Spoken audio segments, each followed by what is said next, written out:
Vou começar o vídeo fazendo aqui uma perguntinha para você. Qual anime marcou sua infância? Bem, muitos diriam animes como Naruto, Boku no Hero, os mais velhos, Yu Yu Hakusho, Dragon Ball e etc. Mas eu não. O anime que verdadeiramente marcou a minha infância tem nome e sobrenome: Kagurabachi. Para existir Naruto, Kagurabachi teve que caminhar por ele. E quando se fala dos melhores animes e mangás da história, o único que sempre entra na lista com um consenso gigantesco entre as fandoms é Kagurabachi, o pai dos shounens, das comédias românticas, dos etis e até mesmo do moe. Mas afinal, o que é Kagurabachi?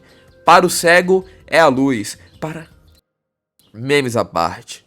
Uma boa semana para os seres humanos que estão vendo esse vídeo e talvez para os haters de Kagurabachi. O meu nome é Mati e hoje eu vim falar um pouco sobre Kagurabachi, o mangá que até o momento possui apenas 3 capítulos e ganhou uma notória popularidade nos últimos tempos, claro, de uma forma mais ou menos irônica, uma forma não muito positiva. E se você não sabe que mangá é esse pelo nome, pela foto da thumb você já deve ter percebido de quem se fala. Porque você com certeza durante essas últimas 2 semanas viu a foto desse desgraçado na sua timeline. Mas afinal, como tudo isso começou? E o que mais importa, será se esse mangá realmente vale a pena ler? Então vem comigo, vem.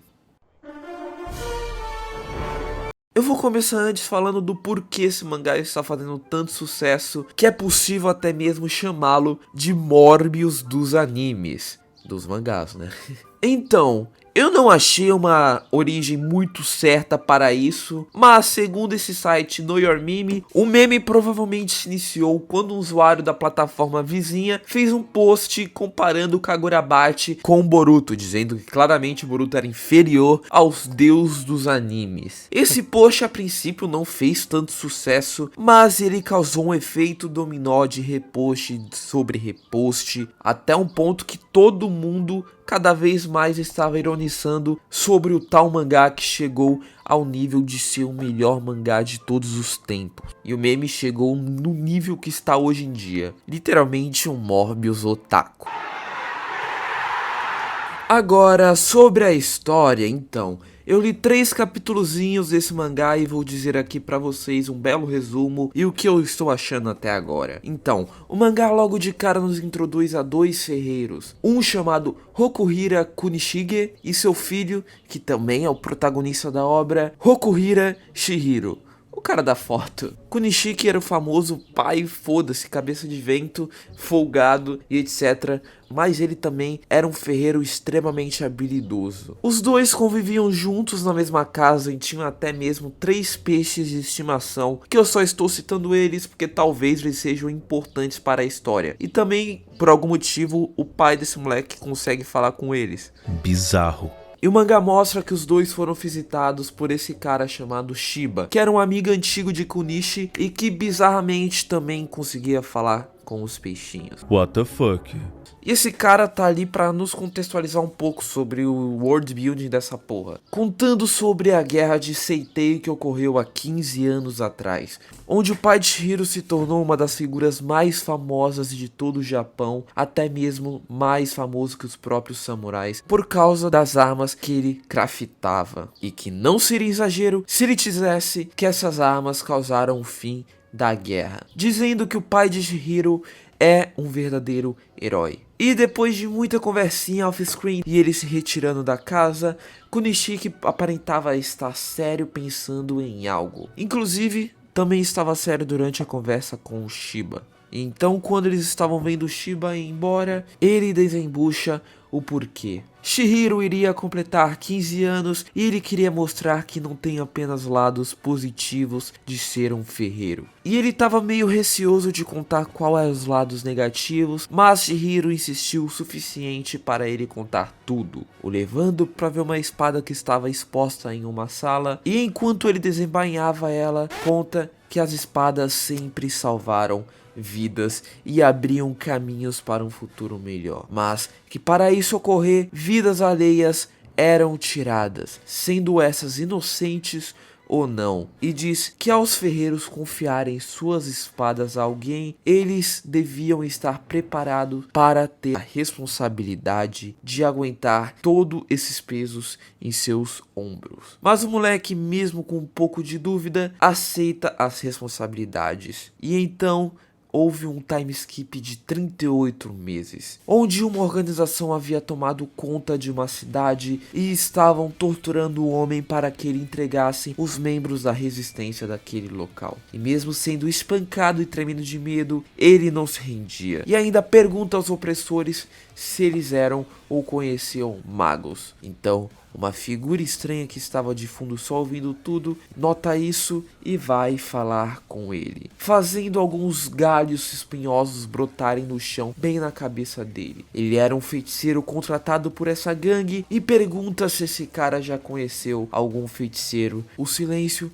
fez ele perceber a resposta e eu não entendi porra nenhuma, eu confesso. Enfim, esse cara fala umas toneladas de frases de efeitos, foda-se, e sai vazado numa espécie de feitiço de teletransporte de chamas. E aí finalmente o nosso protagonista aparece novamente num trem e ele tava com uma aparência mais velha, obviamente, mas também com uma cicatriz no seu rosto. E lá naquele trem ele encontra o velho amigo do seu pai. Então ele chegou na cidade daquela gangue e logo de cara vê essa cena, ficando notoriamente chocado e sem a menor dúvida de que não seria possível um acordo pacífico com aquela gangue. E então Shiba e Chihiro partem para a sede da gangue, já chegando na brutalidade dos guardas daquele local. E os caras dentro da sede ainda não haviam desistido de arrancar informação sobre aquele cara. Então eles descobriram que a irmã dele vivia naquela cidade, falam pra ele e quando estavam saindo pra fazer uma visitinha para a irmã dele, ele cedeu, ele ia falar, mas no mesmo momento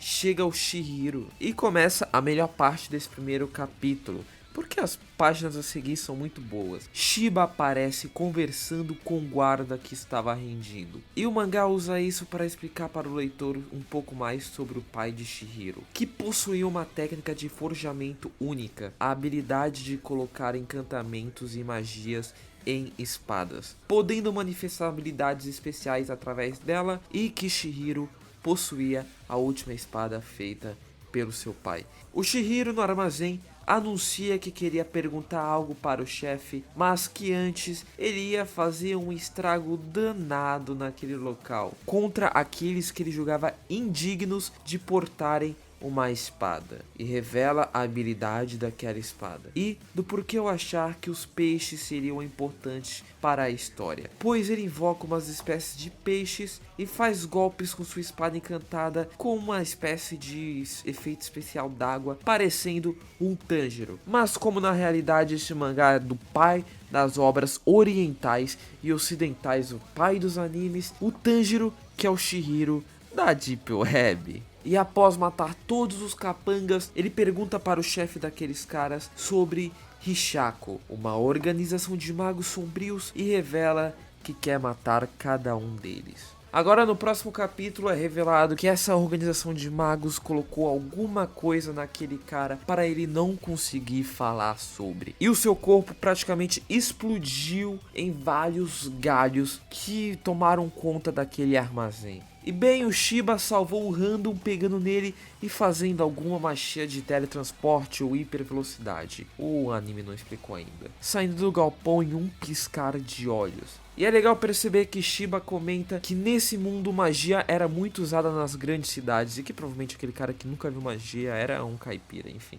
O Chihiro havia tancado aquele ataque, mas estava bem cansado. Então o mangá, através de Shiba, conta para o leitor que Chihiro, mesmo após de 3 anos, não possuía muita experiência em combate. Mas mesmo não sendo o verdadeiro portador daquela espada mágica, ainda assim conseguia utilizá-la, e então conta o passado do que ocorreu com o pai de Chihiro. A casa de Rokushira era protegida do mundo externo através de uma barreira que escondia ela. E se algo acontecesse, Shiba saberia na hora. E 3 anos antes do evento que a gente está vendo, ele sentiu algo e foi direto para lá ver o que estava acontecendo.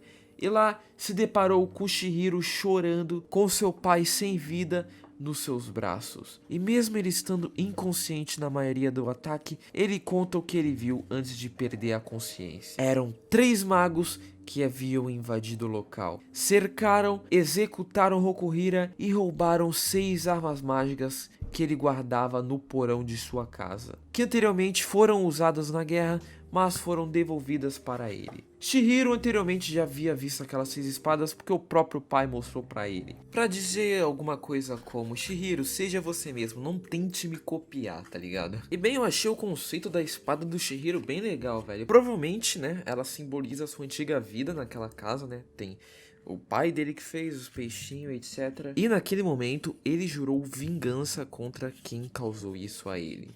E então eles foram para Tóquio porque alguém com uma informação sobre essas espadas havia contatado Shiba. E agora eu vou aqui pro último capítulo, que já começa contextualizando ainda mais a gente naquele mundo, onde a Sigirl aí conta para a gente que nesse mundo katanas eram legalizadas para uso de autodefesas, mas isso claramente fazia algumas situações saírem um pouco de controle da segurança pública, e era para isso que ricos e outras pessoas pagavam uma segurança a mais. É para isso que serviam os magos. E bem, essa garota cuidava de uma loja que era praticamente uma guilda dos aventureiros, que ela recebia comissão e repassava para magos. E também ela era amiga de Shiba, então um dia uma criança chegou lá toda desesperada pedindo proteções para magos. E mesmo que ela não possuía dinheiro, ela cita que uma espada muito forte estava em posse das pessoas que estavam perseguindo ela. O que chama a atenção daquela girl que contatou Shiba no exato momento e abrigou essa criança até eles chegarem. A princípio eles não parecem acreditar muito naquela garota, mas ao saber que ela era órfã, o Chihiro simpatiza com ela e ativa seu modo irmão mais velho, né, que ele adquiriu cuidando do seu próprio pai, levando ela para comer no restaurante perto dali para saber se ela estava falando a verdade ou se estava mentindo. E essa garota se chamava Charo e por algum motivo ela não conseguia falar os motivos desses supostos magos estarem atrás dela. E ao ser perguntada sobre a espada, ela fala que essa espada, ao ser desmaiada, produziu uma espécie de nuvem, o que despertou ainda mais o interesse de Chihiro, pois provavelmente uma das espadas do seu pai possuía essa habilidade, esse encantamento. E enquanto estavam ali conversando, um cara ignorante do nada estava entrando no restaurante e do nada novamente explode o local e tenta capturar ela. Charo não estava mentindo e aqui a gente soube que Charo realmente estava sendo perseguido por algum tipo de mago e o capítulo termina aqui. Bem, esse é um resumo nem um pouco resumido, né? Eu não sei resumir muito bem, desculpa, eu estou aprendendo. Então, enfim, esse mangá por algum motivo virou um Morbius Otaku e por mais que eu não veja esse mangá alcançando grandes patamares, como eu já falei anteriormente, como um Jujutsu, Demon Slayer da vida, esse mangá não é de todo ruim não, mano. Ele tem cenas legaisinhas, um world building da hora, quadros muito bonitos e eu até tô gostando dos personagens apresentados, principalmente do Chihiro. Mas eu tive um questionamento em toda essa obra. Esse mundo tem metralhadora? Porque ela faria um estrago enorme nesse mundo. Enfim, eu tô gostando do mangá até agora tá um 6/10, e se quiserem, a cada 10 capítulos, essas coisas, eu posso trazer mais vídeos sobre futuramente, até mesmo abordar um pouco do mangá, né, porque eu gostei, tá, eu não vou ser hipócrita falando que eu odiei. E agora, eu vou pedir um pedido de desculpa aí para os meus inscritos que estão esperando o lendário episódio 17 da minha série de Tokugou. E bom, esses meses eu vou ser sincero, esqueci que eu tinha canal, eu fico jogando o dia inteiro, quando eu tenho tempo eu fico jogando, tá ligado? Então eu trabalho, faço faculdade, etc. E eu tava com preguiça de gravar esse vídeo dos meus tempos livres. Enfim, ele vai adaptar mais de 50 capítulos e faz desde a ilha até o despertar do dragão. E só mais 2 episódios pra acabar essa série de Tokugou. O roteiro tá lá pro 60% pronto, tá? Então é isso. Falou e desculpa falar muito.